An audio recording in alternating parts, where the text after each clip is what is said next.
और बीएसपी में फिर एक बार आकाश आनंद की दमदार वापसी हो गई है। मायावती ने विधानसभा चुनाव के स्टार प्रचारक की लिस्ट में आकाश आनंद का नाम शामिल किया है।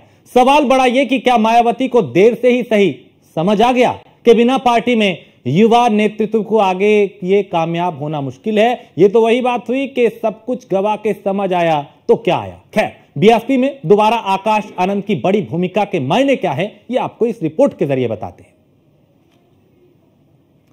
तो आपको बताएंगे कि कैसे बीएसपी में चूंकि आकाश आनंद की वापसी हुई है और उत्तराखंड में जो 2 विधानसभा सीटों पे उपचुनाव होना है उसके लिए उनको स्टार प्रचारक भी बनाया गया है। हालांकि यूपी से अभी वो दूर रहेंगे, लेकिन क्या इसको ये माना जाए चूंकि नगीना से चंद्रशेखर युवा चेहरा है, वो चुनाव जीते, तो क्या मायावती को यह डर है कि कहीं उनका वजूद खत्म ना हो जाए, इसलिए एक युवा चेहरे को ही सामने लाके वो समझ गई कि बिना युवा के आगे आके पार्टी के अस्तित्व को नहीं बचाया जा सकता। आपको रिपोर्ट दिखाते हैं।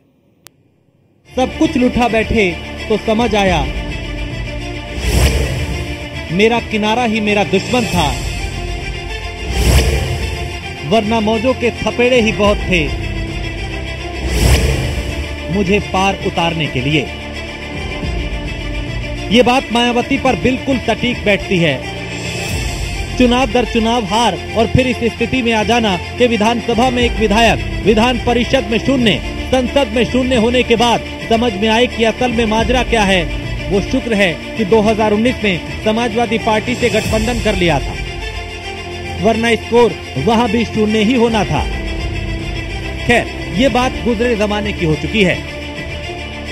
ताजा खबर यह है कि मायावती को समझ आ चुका है कि अगर बहुजन मूवमेंट को जिंदा रखना है तो अब वक्त आ गया है कि नई पीढ़ी के हाथों में रहनुमाई सौंप दी जाए। और यही वजह है कि मायावती के भतीजे आकाश आनंद के अच्छे दिनों की शुरुआत हो चुकी है। मायावती ने विधानसभा चुनाव के लिए आकाश आनंद को स्टार प्रचारकों की लिस्ट में शामिल किया है। यानी एक बार फिर आकाश आनंद के पुराने तेवर देखने को मिलेंगे जो लोकसभा चुनाव की शुरुआत में दिखे थे।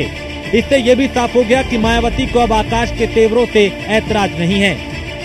यानी भविष्य में एक बार फिर मायावती उनके हाथ में पार्टी की कमान देने की सोच सकती है। बीएसपी के द्वारा फिर से आकाश आनंद जी को स्टार प्रचारक बनाना बहुत जरूरी था। बहन जी ने यह फैसला लिया है जो बहुत सोची समझी रणनीति के तहत है।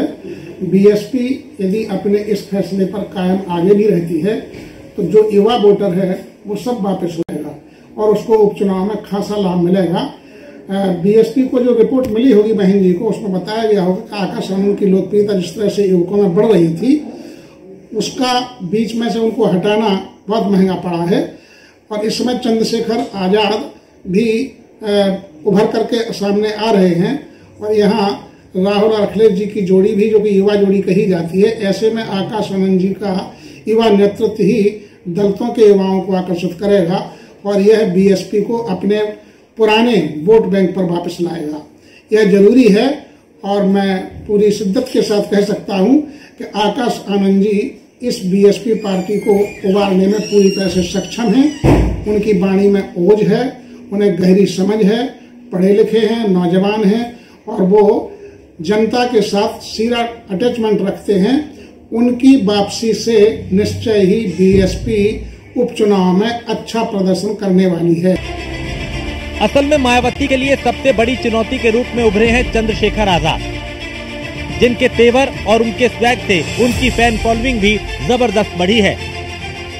यही वजह है कि चंद्रशेखर आजाद अपने पहले संसदीय चुनाव को जीत गए। ऐसे में अगर चंद्रशेखर आजाद का मुकाबला करना है तो बीएसपी को युवा चेहरा आगे करना ही होगा। यही वजह थी कि मायावती ने लोकसभा चुनाव से ठीक पहले आकाश आनंद को अपना उत्तराधिकारी घोषित किया। आकाश आनंद ने चुनाव प्रचार भी पूरे तेवर के साथ शुरू किया। उनकी रैलियों में युवाओं की भीड़ भी अच्छी खासी जुटने लगी थी, लेकिन मायावती को ये तेवर रास नहीं आए और बीच चुनाव में आकाश आनंद को पैदल कर दिया। मायावती ने यह फैसला क्यों किया ये तो वही बेहतर जानती हैं, लेकिन इसका संदेश बहुत गलत गया। नतीजा ये हुआ कि ज्यादा मुस्लिम कैंडिडेट उतारने के बाद भी मायावती को मुस्लिम वोट नहीं मिले, क्योंकि संदेश ये गया कि मायावती बीजेपी की बी टीम के तौर पे काम कर रही है।